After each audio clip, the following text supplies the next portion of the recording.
In a quiet Wisconsin neighborhood, a teenaged Evelyn Hartley vanished on an ordinary October night. There were footprints in the dirt, blood in the grass, and thousands who searched for her but found nothing.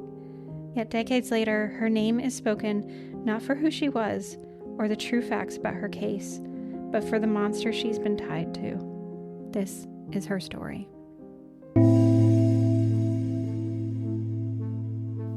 Hi, I'm Vanessa. And I'm Aimee. And you're listening to She Goes by Jane. At the end of this episode and every episode, we will be joined by a special guest who will read an original poem by Aimee Baker about the women we're featuring. Hi, Vanessa. Hi, Aimee. Vanessa, behind the scenes, we've actually been talking for a bit about our practice of not naming perpetrators when we cover missing persons cases. Yep. We have been. Right. Because, we just use initials. We use filler names. We don't actually use their names at all. Right.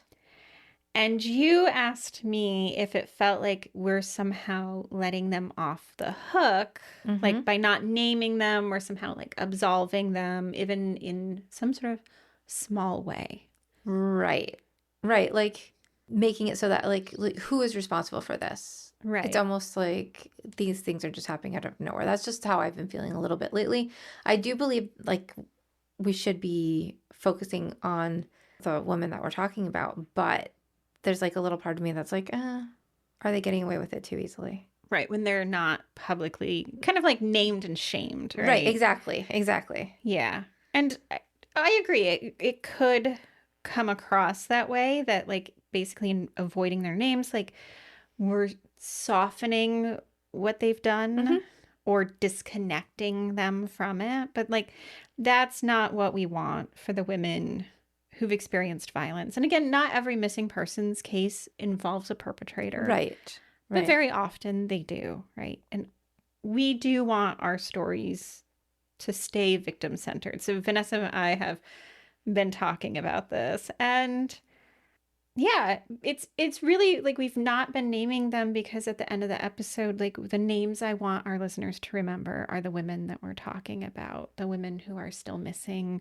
the unidentified women. So, right. And then I was wondering if there's a way for us to balance that. So still name the names so they can take responsibility for what they've done, but also have a balance of remembering the women. So I don't know if you guys have any ideas on that or thoughts on us changing that or what you would want to hear. You can always write to us. Yeah. Write to us. We're on Facebook. We're on Instagram. Find us and tell us what you think, because it's hard for us sometimes to make these decisions on our own on what you guys would want to hear. Right. While also staying true to what we're trying to do here. Exactly.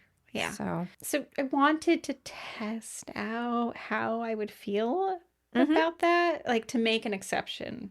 And that exception comes at kind of the right time because I decided to watch the new Netflix installment of Monster, the one focused on Ed Gein. Right. I was kind of surprised by you doing this. Yeah, because as I've said, to be completely honest, I do not usually watch any killer-based true crime shows or shows based on right. You killers. Don't even watch the number of documentaries that I do on true crime. So while I'm not the true crime person and you are, it's kind of a weird thing. It is. Because I love documentaries, so I will watch one about basically anything. And a lot of the time, our stations are saturated with just true crime documentaries. So that's what I end up getting just by default. Right. And so very often people, when either a documentary comes out or a fictionalized version of, say, Monster comes out, people often want to talk to me about it. Right. And it just to be honest, if you could open up my TikTok right now, my account, and look at my FYP page, it is it's just good dogs. It's renovation tips. It's these really capable, badass lesbians teaching me home improvement projects. It's gardening. And there's not a killer in sight. Just all dogs and house stuff. Dogs, house stuff, books. Yeah. Yeah. Yeah. Cozy, which is fascinating because I hate most cozy things, but apparently the algorithm Are you knows not me drawn to better. cozy? Not cozy books. Don't give me a cozy book, but You like cozy everything else. So yes. maybe that's Yes. your cozy part. Deep in Not my the book. soul. You want to be like in the cozy clothes with the cozy drink in the cozy house. Reading my nonfiction true crime book that's Your victim-centered. terribly Yes. uncomfortable book. Right. Right. And so It's balance. I was not planning to watch this show at all. I have not watched any of the others, I have. and you have, until I heard the name. So I already had like a ton of thoughts on the other ones. And I Right. was not planning to watch this one because of those thoughts I had on the other ones. And then you're like, hey, do you think you can at least watch the first 4 episodes? And you were like, why? And it's because I had heard the name Evelyn. But right. Yes. And honestly, when I heard Evelyn's name, I ran for the remote because I was like, not my Evelyn. Because I think I'm very defensive of people. Right. But, so yes, today's episode is different, if you couldn't tell already. Right. And I can tie back into why I had thoughts on it after, but I don't want to spoil anything that you're going to say either. Because, like, why I wasn't going to, I think is a lot of what you're going to be talking about. Yes, And so we'll get there. Pinball because back it's not and that I forth. have anything actually against these stories being told. I don't. But it's the way we tell them. And I think that's part of your... Yes. What's happening, what you're feeling right now, because you got drawn in because of Evelyn, and then you're now feeling the way I felt about the other ones.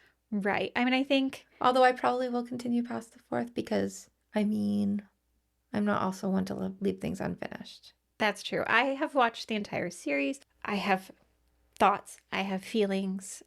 They're pretty nuanced and complicated. Yeah. Yeah. That's okay. So, but I was drawn to this because I heard Evelyn's name, and I was like, and Evelyn, I've carried her name with me for a very long time, her story with me. I knew we were going to talk about her at some point, and this was kind of an impetus for me to do so, because learning that she was part of this series and depicted as one of the people that Ed Gein murdered just broke my heart. So to be clear, this is the story of Evelyn Hartley, inspired by the new retelling of Ed Gein. Yes. So not the other way around. Right. Yeah. Yes. So Evelyn Hartley is a real person, and kind of seeing the conversations that are arising out of having people view this show, like people are calling it a documentary. That's okay. So it's not even a biography. It's not even a true story. No. It's its own thing. It's a its own series. thing. It's a series based on Ed Gein. Yeah. And the movies that are based off of him. Right. So a documentary is usually facts done by a documentarian who is neutral to the topic and not shaped in any way or form other than what they believe is true at the time. Right. So this is not this. And it's not usually with actors and this kind of stuff. You can have recreations, but it's not this. Just like for anyone who's like, wait, what is a documentary? You know, so. I think honestly, the fact that a lot of people grew up with reenactments as part of kind of either documentary movies or series has complicated our understanding. So right. Like Unsolved Mysteries. When you say recreations, right away I'm thinking Unsolved Mysteries. And a lot of us grew up watching that. But that is like they're trying to, on that particular show, they were trying to solve crimes. They were doing it as accurately as possible, but they were using those like visuals. Exactly. As like interest for us to keep watching. Like it's like compelling, right? Yeah. So this is not a documentary. No. And the filmmakers of Monster are purposefully not telling a straight story, and we can have a lot of feelings about that. Vanessa and I were just talking beforehand about how we feel about telling a straight true story based on Ed Gein's life, but that is not what they're doing here. Right. So and but I mean there are differences with that because you can do it both ways. You can be as creative as you want, but you just can't say the so and so story. Because you're like, if you're taking creative license with that. So like, you have to stick to just saying inspired by this person's story. Yeah, I have a different view on that, Do you have which we're going to get into. view from? Okay. Yeah. Okay. Yeah. Okay. So, but today we are going to be talking about Evelyn. Right. Okay. She's this bright, curious teenager who went missing in 1953 because, again, Evelyn Hartley is a real person. And we're going to talk about why anyone mentions Ed Gein in the same breath as her name and where fact and fiction diverge in the stories we tell and why that matters. So, this is a kind of commentary on true crime and crime fiction and where we kind of rest with that. Mm-hmm. Because when we talk about real cases, we do have a responsibility to tell the truth, not to make myths. So before we talk about who Evelyn was and what really happened that October night, let's untangle the myth from the truth and address, well, the monster in the room. So let's dig in just for a minute who Ed Gein was and why we're talking about him right now. So this is especially for people who are unfamiliar with him or who have watched the new series and are struggling to separate truth from fiction. Edward Gein was born in 1906 in La Crosse, Wisconsin, which will matter later on to Evelyn's story. The year or La Crosse, Wisconsin? La Crosse, Wisconsin. Okay, so I will keep La Crosse in my head. Okay. Okay. He lived with his mother, Augusta, and his father, George, and his older brother, Henry. Augusta is often described as religiously fervent, abusive woman, and that's true. She really preached fire and brimstone, especially about sexuality, and she really did seem to despise other women. All other women? Well, she saw a lot of women as kind of like sexually promiscuous, like trying to lead people into temptation. So like all women are there for us to like tempt men into a lot, but she also really didn't like men necessarily. So that's either. actually true. Like Yeah. so because they did show that pretty much. Yes. So her demeanor is kind of accurate. A lot of that, yes. Okay. But what's often left out is that George, Ed's father, was also abusive and an alcoholic. Okay. Now, most narratives, which includes the Netflix series, lay the blame for what Ed ends up doing squarely at his mother's feet. And in some ways, like, that is the easier story to tell because, yes, Ed did become fixated on his mother. But part of that obsession came from the fact that despite her cruelty, she was the only consistent presence in his life. His father was mentally absent, if not physically. George died in 1940, so he could have counteracted like a lot of Augusta's abuse, but he didn't. And he was even a participant in his own abuse against Ed. And that's just unaddressed, I feel like. Right. They kind of made his dad look wimpy in the series. Like he's just like, oh. Like, yeah. Augusta was running the show. Yeah, well, so but Augusta... it seems like they were both a little bit in their own way. They're, you know. Mm-hmm. Yeah. Augusta did run the show. Like, she didn't really see George as a trustworthy person. She often had to take over business dealings from him because he was an alcoholic and absent, right? Mm-hmm. But he was abusive to Ed as well. Now, when Augusta died a few years later after George... At this point, Ed was 39 and he's suddenly alone because by then everyone in his family was gone, including his brother Henry. Now, in the series, he's responsible for his brother's death. Right. I'm glad you brought that up because this is where we start to like, what's truth, what's fiction. Right. Yeah.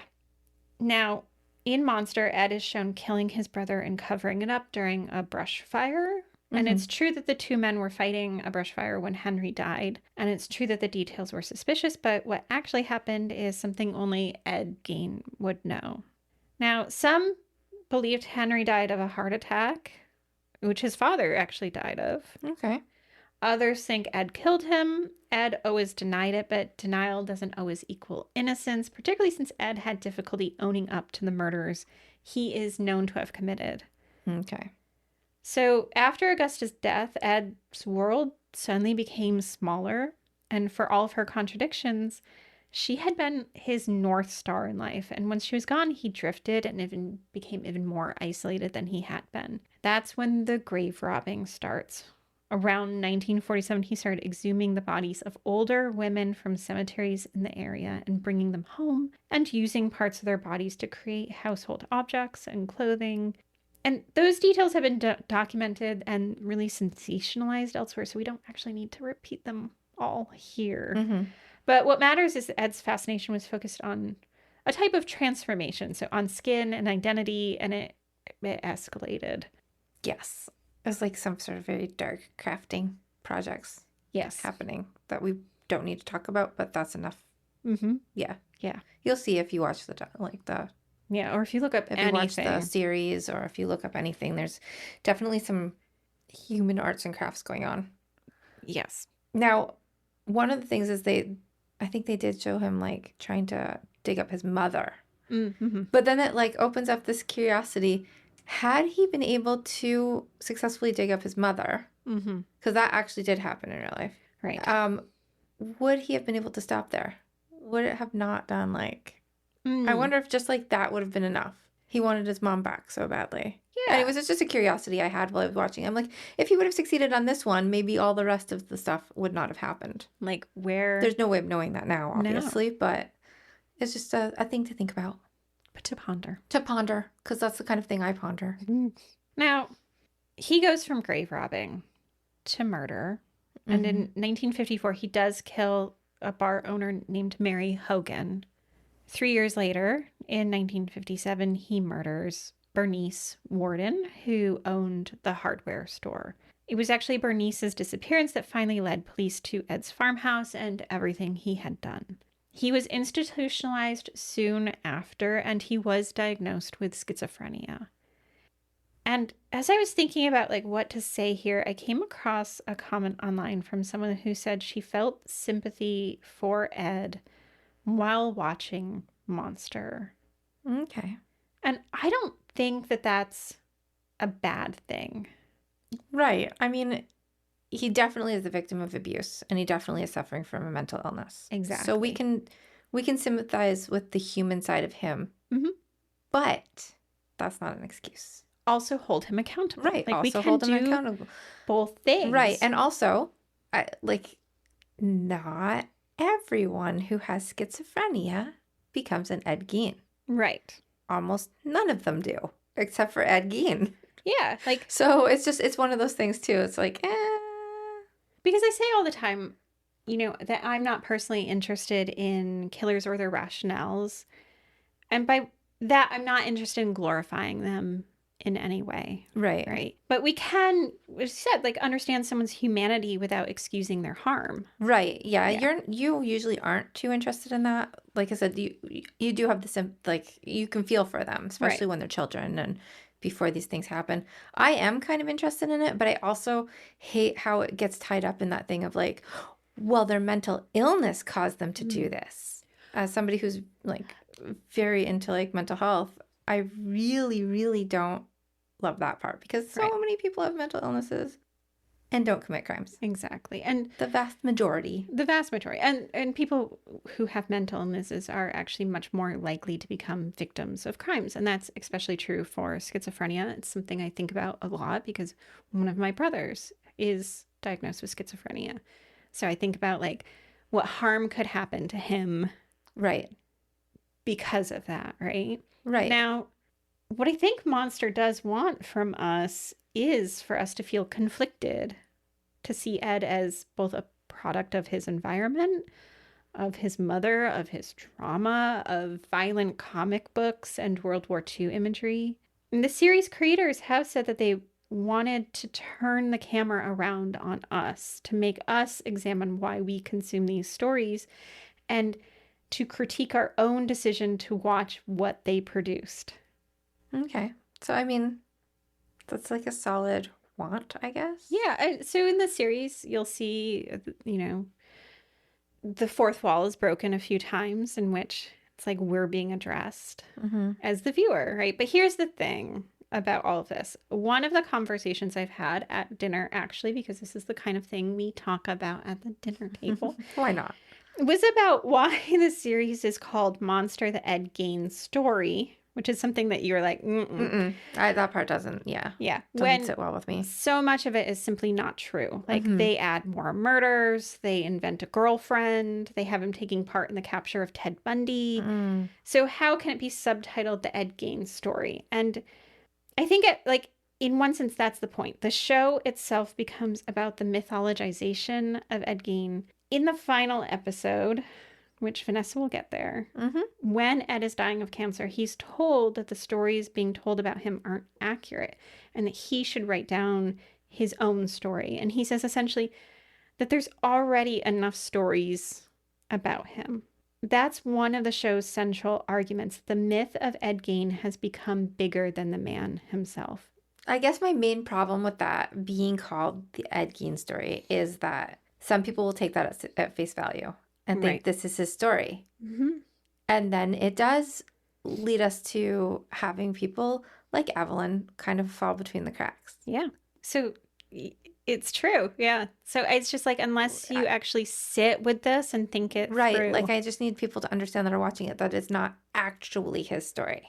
Like, it's just been misnamed. Well, so it's not his actual personal story, but like what the filmmakers are trying to say is that his story has become all of the stories that we tell about him.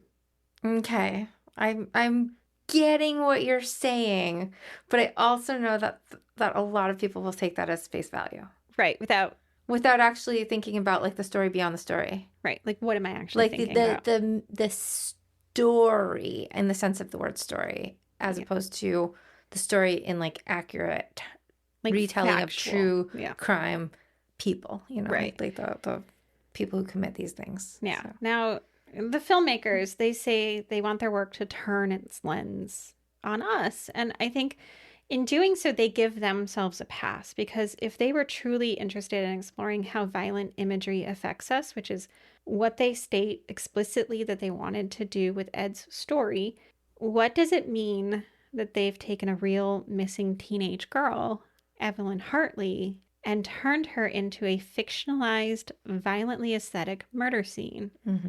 What does it mean if we're going to create empathy for a killer while turning his supposed victim into art? Because that's what they've done. And that brings me to Evelyn Hartley, or, if you've watched the series, The Babysitter. The first time we encounter Evelyn's name in Monster is when Ed Gein sits down with a mother to be interviewed for a job babysitting 2 young children. The woman explains that Evelyn, the regular babysitter, has just been hospitalized with polio and can't care for the kids. And later we catch our first glimpse of Evelyn as the camera focuses first on her legs, one in a brace, as she's making her way down the street. As the episode unfolds, Gein traumatizes the children and is barred from babysitting them. Evelyn recovers enough to return from her job, but soon Ed kidnaps her, angered that she's taken his place babysitting. And then over the course of 2 episodes, Monster shows Ed Gein murdering Evelyn. What do you think of that as motive? Like, you took my babysitting job. Yeah. I'm not... I think the thing that I wrestle with the story the most is the whole Evelyn story. Right. In this, right? Now, when actress Addison Rae was asked about her role of Evelyn, and she told Netflix's Tudum, Evelyn in the story is a babysitter to 2 really sweet children. I did research before I filmed Evelyn. There's not much about her. They don't really know exactly what happened in real life. So it was really interesting for me as an actor to lean into something that there was minimal information about.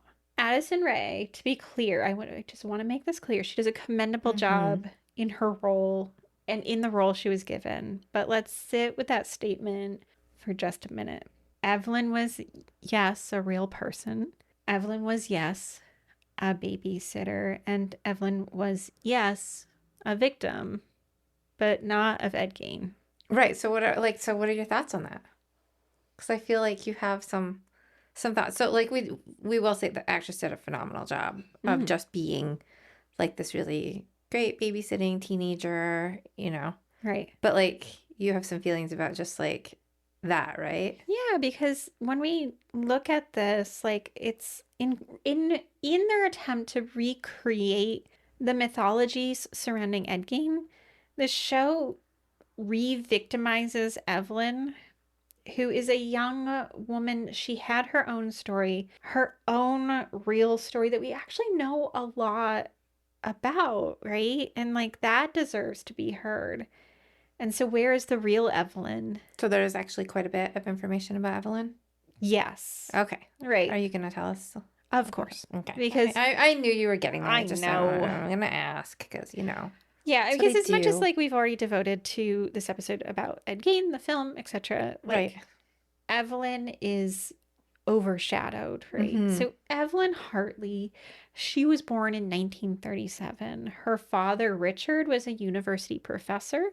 And like now, that actually meant that the family, which included Evelyn's older brothers, Richard and Tom, and younger sister Karen, they moved around a lot to follow his academic career. They started off in Iowa until 1943, then moved on to Lamar College in Texas, and then later to Eastern Illinois University.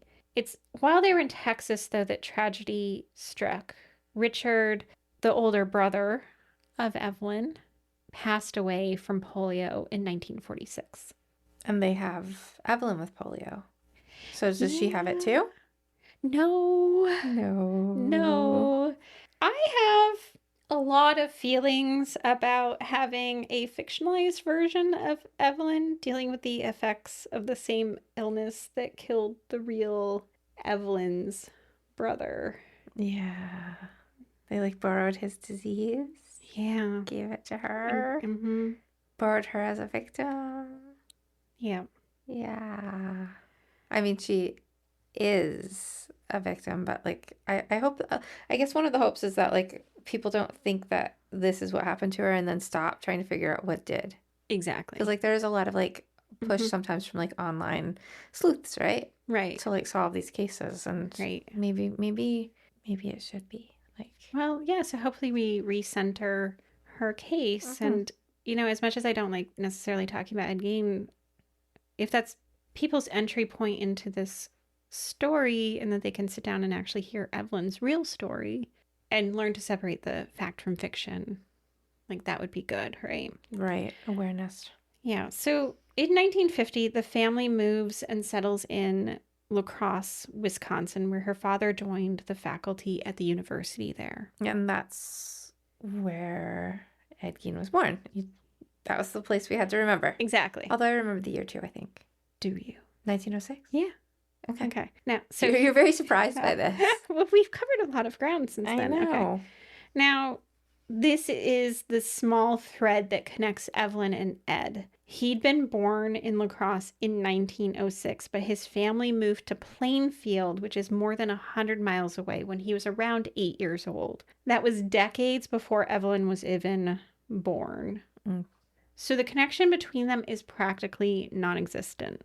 Now, Ed's experience of La Crosse and Evelyn's couldn't be more different. His mother saw La Crosse as kind of a den of sin, and she wanted to escape it. So that's why they moved to a very rural farm. Yes. Huh. Okay. Yeah. Now, for Evelyn, La Crosse was simply like a peaceful college town, a place full of young families, students, and opportunity. What is it? Is it a peaceful town, or is it a den of sin? I mean, Augusta, I think, saw basically everything as sinful. So, okay. Now, Evelyn attended one of the local schools affiliated with the university's teaching program. It was designed as kind of a training school for future educators. So, like, this is cutting edge education at the time. Now, the classes were very small, only 18 students per grade. And it was filled mostly with faculty kids, and it was known for this progressive approach to learning.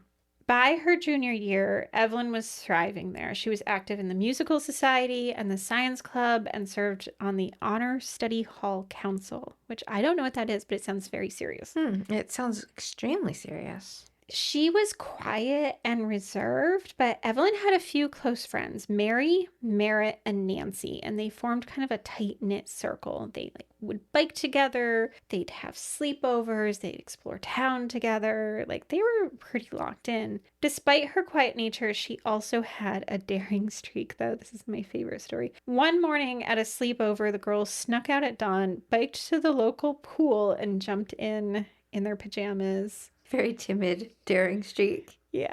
And her friend Mary would later say, "We had to do something daring, but it wasn't malicious, just goofy kid stuff." We'll be back in a moment.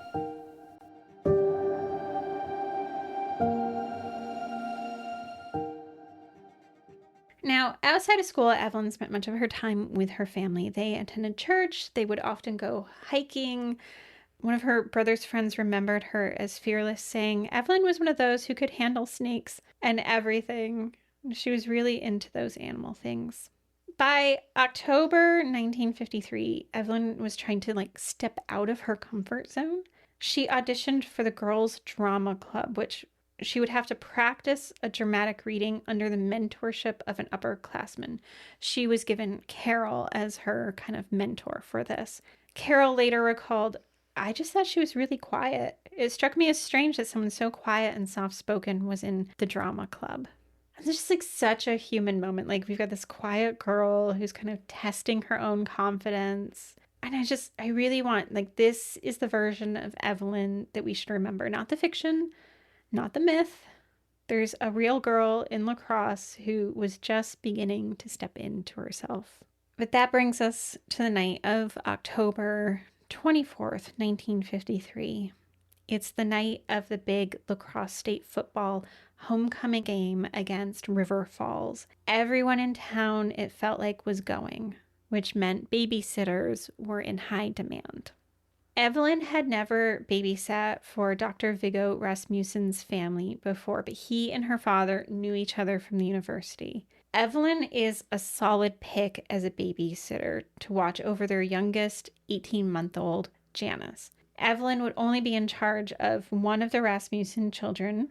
Their older daughter, Rosalind, was going to the game with them, and it was her first time going to a game.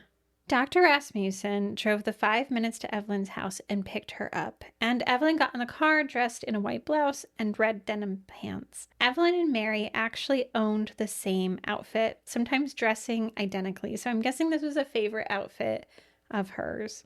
The Rasmussens lived at 2415 Hochschler Drive, which was in a tiny little ranch house that they had recently been built as part of a subdivision. They had just moved there that summer, and it was their dream home, and it was part of the city's growth on the south side of town. The Rasmussens' home was one of the first to have been built, and most of the subdivision was still consisting of empty lots. Not even the streetlights had been installed yet. Before they left, Madeline Rasmussen went over the babysitting instructions, which were pretty minimal. Janice was already asleep, and all Evelyn needed to do was check on her about 30 minutes later to make sure that she was covered up. For Evelyn, it looked like an easy night. She was a straight A student, and she'd brought along all of her textbooks to study while the baby slept. At about 6:45 p.m., the Rasmussens departed for the game, leaving Evelyn and Janice alone. Now, back at the Hartley house, Evelyn's parents were waiting for her routine 8:30 p.m. check-in call. She never missed it when she was out babysitting. But 8:30 came and went, and there was no ring of the phone. Her father, Richard, tried calling the Rasmussen house. The phone rang and rang. No answer. Thinking perhaps Evelyn had stepped next door to a neighbor's, he tried their numbers too, and no one had seen her. What an unusual time, right? When you have neighbors' phone numbers. Yeah. Everybody's around. You could just be like, who lives next door to the Rasmussens? And yeah. Yeah. It's interesting. Now, he's doing all these calls. He's frantic a little bit, I think, at this point. 9 p.m., the worry takes over. He gets in his car. He drives the same 5-minute route that his daughter had taken earlier that evening. When he arrived, everything looked normal. The lights were on and music was playing on the radio inside, and so he rang the doorbell and no one came to the door. He tried the front door. It was locked, just as it should have been. Circling the house, he tried the back door, also locked, and no answer to the doorbell. Then, looping around the house, Richard saw it. One of the screens from a basement window was propped against the siding. That window, the only one in the house that wasn't locked. Heart pounding, he climbed down through the opening in the window. He literally went into... He kind of broke in. He did. Looking for his daughter. Mm-hmm. Huh.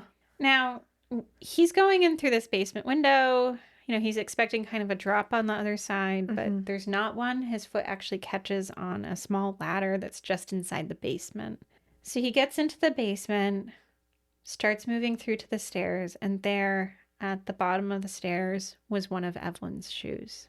This confirmed kind of everything that he didn't want to believe, and he ran upstairs. The crime scene photos would later capture what Richard saw in the living room.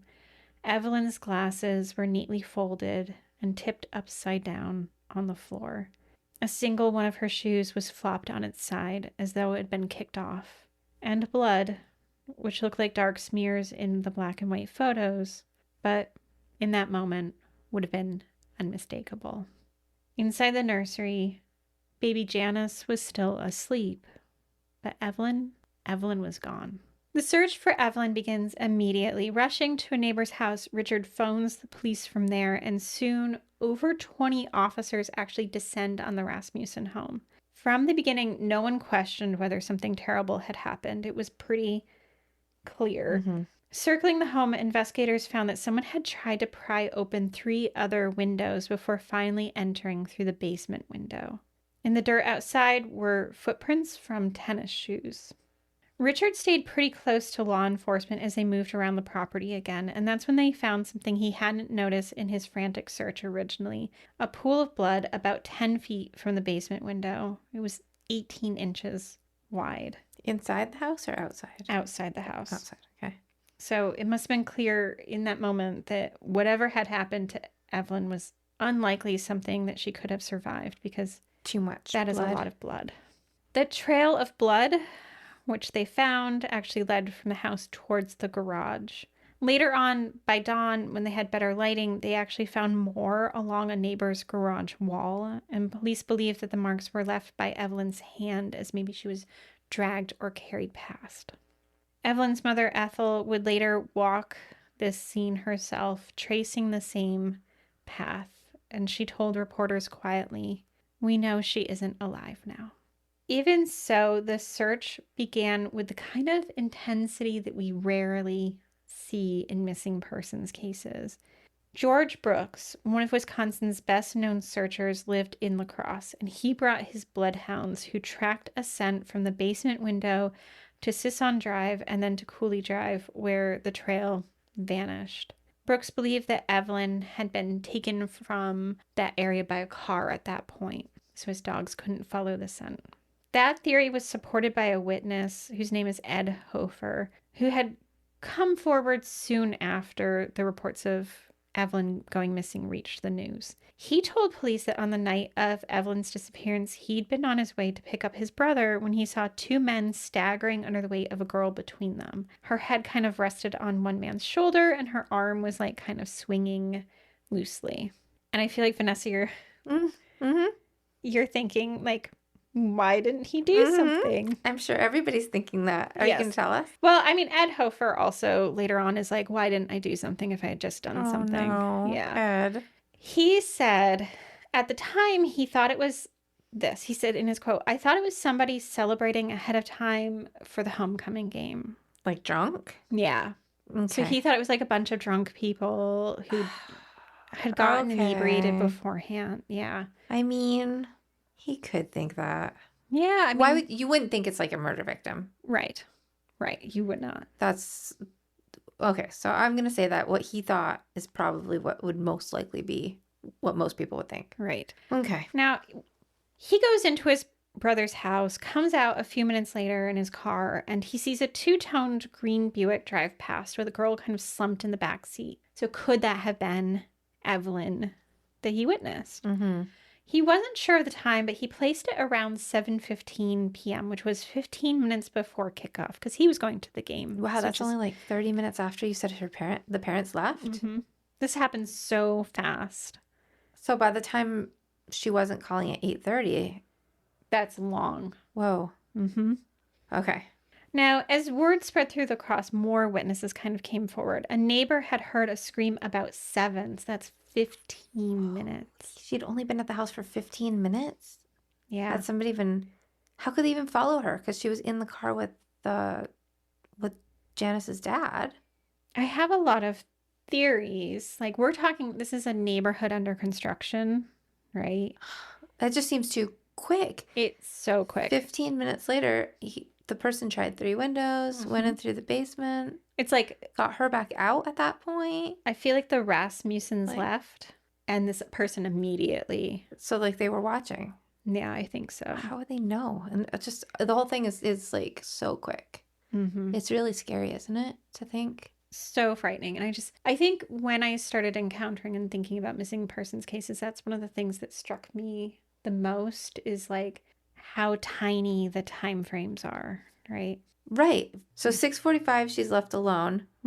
7 o'clock, they already hear a scream. 7:15, she's already potentially seen leaving the property. Right.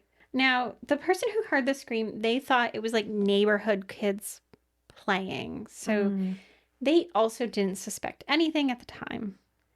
Now, this seems to confirm a timeline that police were already thinking. Evelyn was incredibly responsible, and she had never actually pulled up the covers over Janice.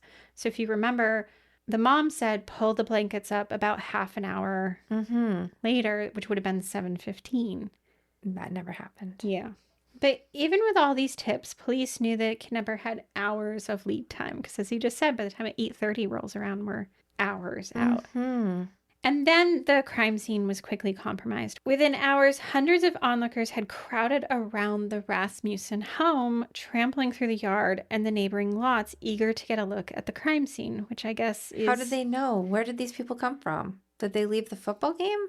So this is by the next morning, right? So this is happening at night. Oh, okay. The next morning? The next morning, they're like essentially at church. The next day is a Sunday morning at church, and people are gossiping like, did you hear? Did you hear? Did you hear? So they all run to the house? Yeah, because they want to see. Ooh. Which, by the way, is exactly what the filmmakers of Ed Gein are kind of trying to talk about. Our desire to see. Okay. Yeah. I guess. Yeah. We'll give them that. But okay, we will give them that. The next day, Evelyn's classmates joined a search along with thousands of other people. They're walking shoulder to shoulder through fields, ravines, empty lots, and police start questioning local sex offenders and then anyone who seemed like off to them. Like, you seem like a suspicious character, right? How could you even... Sorry, sir, you seem off. I am going to ask you some questions now. Literally. Yeah. Huh, okay. They even dragged lakes as far away as Minnesota looking for her. And across the country, headlines were asking the same thing. Where is Evelyn Hartley? But back in La Crosse, the search gets to be more desperate. Police began inspecting every vehicle in the area for signs or blood or struggle. The effort's massive. 40,000 cars massive. Owners were told to bring their cars to local gas stations where they would be searched and then cleared. And once they did, they received a sticker that said, "My car is okay." That's what the sticker said. Kind of interesting. Then came the most significant find. A pair of size 11 tennis shoes were discovered along U.S. Highway 14. The pattern on the soles matched the prints in the Rasmussen's flower bed and the footprints inside their living room. And human blood was found on these shoes. It was type A, which was Evelyn's blood type. Yeah. Yeah, so they're doing some pretty good detective work for this case, given the year and how little we usually see of this, even in much more recent cases. The level of search. The level of search, the level of care that they're putting on this. The cars with the stickers, that's just kind of cool. This car is okay. Yeah. They take a lot of heat for their handling of this case, to be clear. Oh, do they? Yeah. I think because it just never results in anything, right? Now, they have the only thing they have is this pair of shoes, Mhm. right? They discovered they're this brand Goodrich, but they're this specific type called the hood mogul style, which was actually quite common throughout the Midwest, right? They're like, we found shoes. Oh, they're common. Okay. So the But they did investigators, have the blood. they did have the blood. I Mhm. mean, the other complication though is that Evelyn is type A, which is like it's the most common kind, Okay. Okay. right? So they're left studying these shoes, kind of investigating their wear pattern, trying to decide if they match the prints. They decide they match the prints, right? Now, they determined, though, from the wearing on the shoes that they felt like the shoes had been worn by two people, two different people. Why? Well, it could be like secondhand shoes, Okay. right? And one of the people who wore them, like their feet were too large for the shoe. So they're like stretching the like leather essentially. Could it Also, be somebody trying to make their feet look smaller? I mean, it could be. Considering I that don't know. like the whole like shoe print thing seems to have been big then based on the cartoons that we watched in the 80s and 90s. Right. But I think like the wear pattern indicates that probably this person with the bigger feet, the size 12 feet, not size 11 feet, was probably wearing them for a while. Okay. Rather than some sort of like subterfuge. Yeah. Okay. Okay. The other thing is that at least one of the owners of the pair of shoes looks to have owned a Whizzer motorbike. It's oddly specific. Yeah, so the Wizard was a specific type of motorbike that it was like a pedal start. The Whizzer. Yeah. It's a very cool name. Right. So it's kind of like almost like a bike hybrid. So you would have to like pedal it to start the engine. Okay. Okay. And then like, so there's like some telltale scuffing from like that pedal starting on the shoes. A month later, on November 17th, a farmer found a bloodstained jacket along the same highway. He had seen it before. He had thrown it in the back of his truck and he kind of just forgot about it until the news coverage jogged his memory. The sleeves, front and back, were soaked with blood, and the jacket had these shallow, custom altered pockets. So they made them like really shallow, like 2 inches, which led investigators to believe it was altered this way for a particular profession. Why would anyone want shallower pockets? Yeah, I mean, like, I guess it's like something if you need to like pluck something out like really easily. I'm not sure. Huh. But yeah, Okay. they're like practically decorative at that level, right? Now, like the shoes, though, this led nowhere. As months passed, investigators grew more desperate. They administered lie detector tests to more than 2,000 people in what's believed to be the largest polygraph sweep in U.S. history. Evelyn's father had actually been given a test much earlier, and that was to clear him and kind of silence some rumors about his involvement. But this new wave targeted male students, teachers, and professors across La Crosse's schools and colleges. New wave of so is that included in the 2000 people? Yeah. Mm-hmm. How do you even polygraph 2,000 people? It was a lot. I mean, I think How long does that take? Oh, much more time than they initially believed, right? So the polygraph itself, the tests would only have lasted about 15 minutes per person. Although once you start calculating 15 times, 2,000, you get to some pretty astronomical numbers. Right. But the other thing is like the bringing people in, the setting them up, the getting them ready, that all took a lot of time. So long. But also, can you talk to us for a minute about why Evelyn's father? I guess I hadn't even thought of him as like being a suspect. Right. I mean, I think, one, primarily because he had gone to the house, he had gone into the house, right? Okay, he was the first one on the scene. Is that Exactly. what would make him? But like, was he at home with her mom? Like, Right. what was he before So that? that seems like a little suspicious for some people. The other thing that ends up happening is, like, I don't know. Okay, so to be clear, he's a professor of zoology. That's pretty cool. Yes. And so he's really like practical and scientific minded, right? And at the same time, what I'm about to say indicates some lack of understanding about female bodies, but he sees the blood and he says essentially like maybe that's her menstrual blood. Then the girl's got a problem. Right, like she's An hemorrhaging. 18-inch circle of menstrual blood Yeah. seems not like Right. your typical period. Exactly. So this does to me indicate that maybe not a full understanding of menstruation, right? It might indicate that. But at the time, this is 1953, and instead, the officers there get weirded out that he mentions menstruation. That's the part they're weirded out about? Yes. I'm weirded out about him not knowing the volume of blood a young girl would have during her period, not about him mentioning his daughter's period. Yeah. So no, they're like, I would never mention my daughter's period ever. How can this man know about periods and that his daughter is having her period? Because he didn't know she was having her period at the time. Yeah. Because he lives with her. Yeah. He's her father. But anyways. Okay. So that's part of why he falls under suspicion. So he's like, he takes the test just to like quell any rumors and just kind of move on past it. But also that doesn't mean anything right now from what we know of polygraphs. But anyways. Oh, yeah. Mm-hmm. Yeah. Just, yeah. Yeah. Now, again, this is a massive undertaking. It's a lot. Like the amount of cars searched, the amount of people questioned. Now, with these lie detector tests, the results were inconclusive, right? And then the tests, they took too long, and then morale sagged, and no new leads developed, right? Just even questioning 2,000 people would take forever. Exactly. Setting up the tests? Jeez.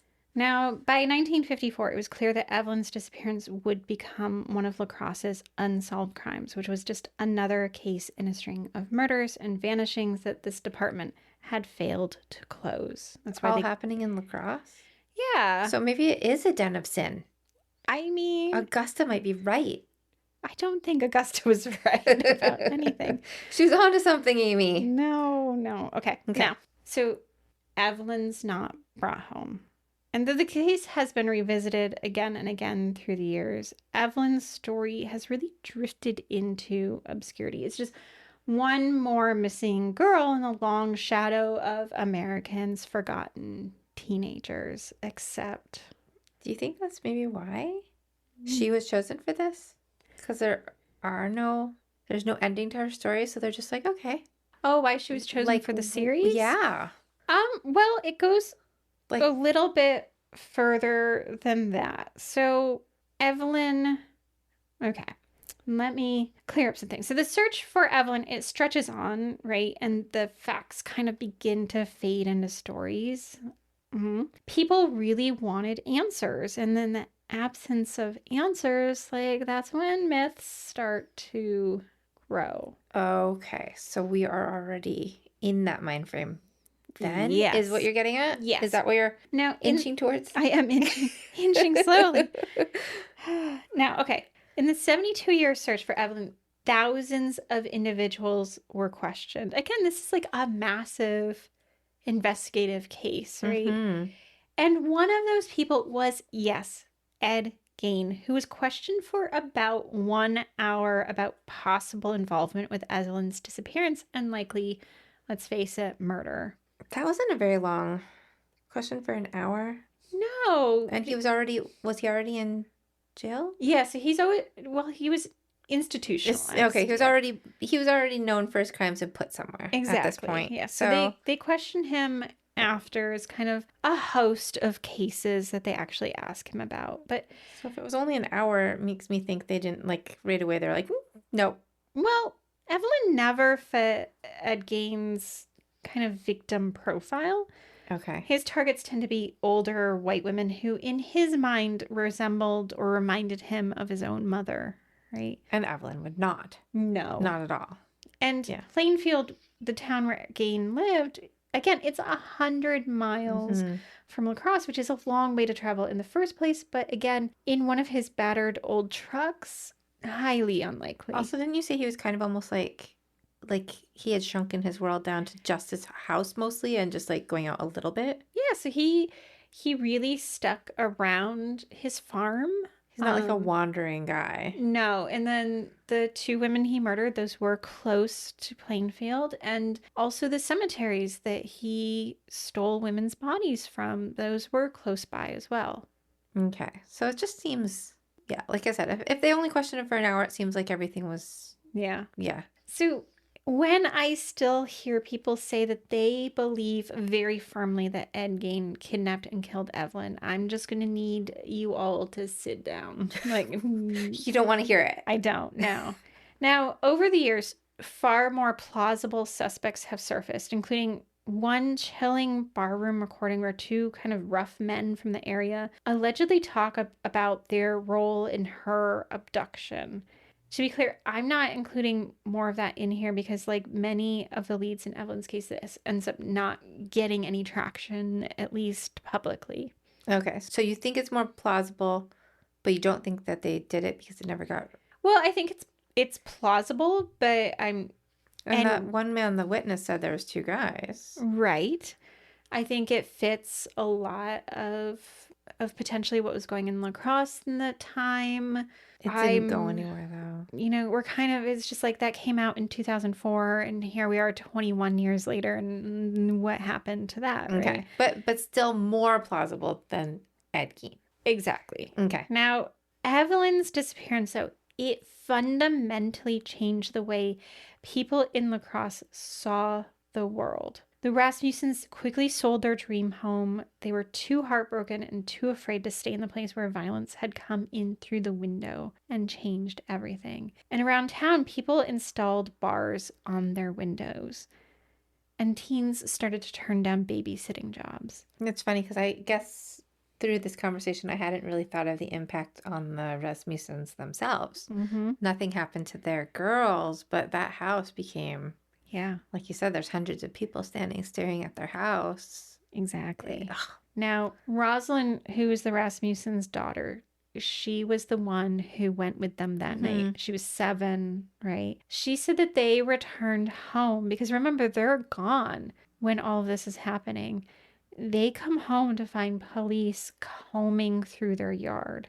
In 2017, she told a reporter, "As long as I live, I will never forget coming home to that horrific scene. Blood everywhere, police everywhere, and the feeling of total fear and loss. Not only was it a turning point for the town, but for us as well." So even at 7, she felt it. Yeah, and she ended up moving away from La Crosse basically as soon as possible, and she was really haunted by Evelyn's disappearance. And she said, "If I hadn't gone to that game, I might not be alive either. I kind of feel like now Evelyn is kind of an angel. What a martyr she was. She gave up her life to protect my baby sister." Yeah, it's like a child's take on what happened, and I can see that like staying with her. Yeah, and so you start to think like it's all the what ifs. Her whole life is like hinged on this one Yeah. event that happened. Mm-hmm. Like what if I had stayed? Or what if we hadn't gone to the game that night? What if my sister would have cried? What if something, there's probably all of those things like through her head. Ooh. Now, for Evelyn's friends and family, the grief was deeper, quieter, harder to shake. Her siblings at some point cut off all contact with reporters. Like they don't want to talk about it or didn't want to talk about it. Her friend Mary, though, would later say, "I just treasured her. I just feel sad so often about what happened to her. It changed how I live. I just have a hard time with it. I feel so awful that it had to be her, and she was such a wonderful person. She really was. I missed her so very much, but I stayed very close to her family." And earlier I had mentioned Mary's the one who had like the same outfit as Evelyn. They would dress up together. And Mary actually had to turn over that clothing to the state police. Her matching outfit? Her matching outfit, because in case Evelyn was ever found, they could match the clothes. Yeah. Oh, no. Once Evelyn was this bright and vibrant teen with like a 10,000 watt smile, but who she was, she could have been, has been eclipsed by the narrative that was never hers to begin with. Even here, as I say her name, I am forever linking it with his. And it shouldn't be so. Right. That's like kind of the paradox of true crime, right? Like how easily a woman's story is absorbed into kind of a man's legend. how quickly she becomes the footnote in someone else's horror. But Evelyn, she shouldn't be remembered as someone else's tragedy. She should be remembered as the center of her own story. In the Ed Gein series, we watch as Evelyn's hair falls in kind of perfect cascading waves as she sits in her satin underwear, bound up in Ed Gein's house. There's light streaming across her face, just so, highlighting one side of it. Later, her body is wrapped in a white gauzy cloth, as if the camera is staging a tableau rather than depicting a real girl who was taken from her family. This is the danger of storytelling when it confuses myth and reality. It can resurrect the truth, or it can bury it deeper. Monster, the Ed Gein story, does the latter for Evelyn. It takes Evelyn's life, the mystery, the grief, the love that surrounded her, and it layers it beneath the spectacle of Gein's crimes. And it transforms her murder into something visually beautiful for viewers to consume, which effectively aesthetizing her trauma, right? I noticed that too. Yeah. Yeah. Yeah.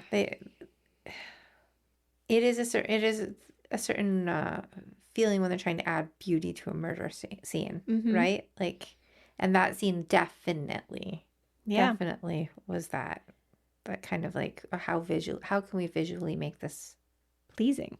Yeah. Evelyn is not a character in a horror story. She's a real person. She had friends who loved her deeply, and I want to imagine them in that moment that I said earlier, sneaking off to the municipal pool, swimming in the early morning hours, and watching the sunrise as they laugh at their own daring. Evelyn had a life that was stolen, and it deserves to be remembered on its own terms. Again, 72 years have passed since Evelyn vanished. She's not a myth. She is a girl who should have come home, and her story should not be eclipsed by someone else's legend. I think we both believe, that filmmakers and storytellers hold power over memory. When real lives are folded into myths, when trauma is shaped by aesthetics, we risk turning people into props for someone else's story.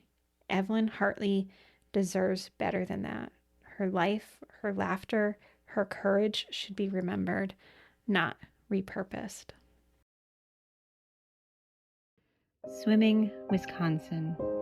Evelyn Hartley, 16, missing since October 24th, 1953, from La Crosse, Wisconsin. Someday we will all know the weightlessness of floating.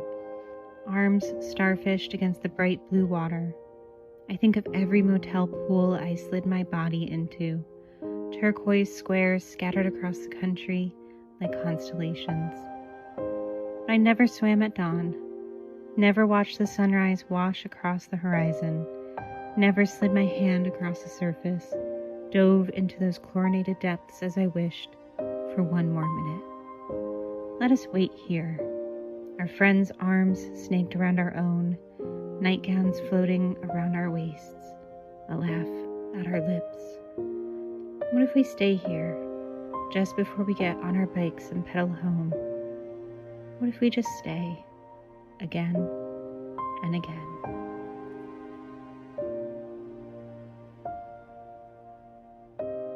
For more information about our show, please visit shegoesbyjanepodcast.com. Bye, Vanessa. Bye, Aimee.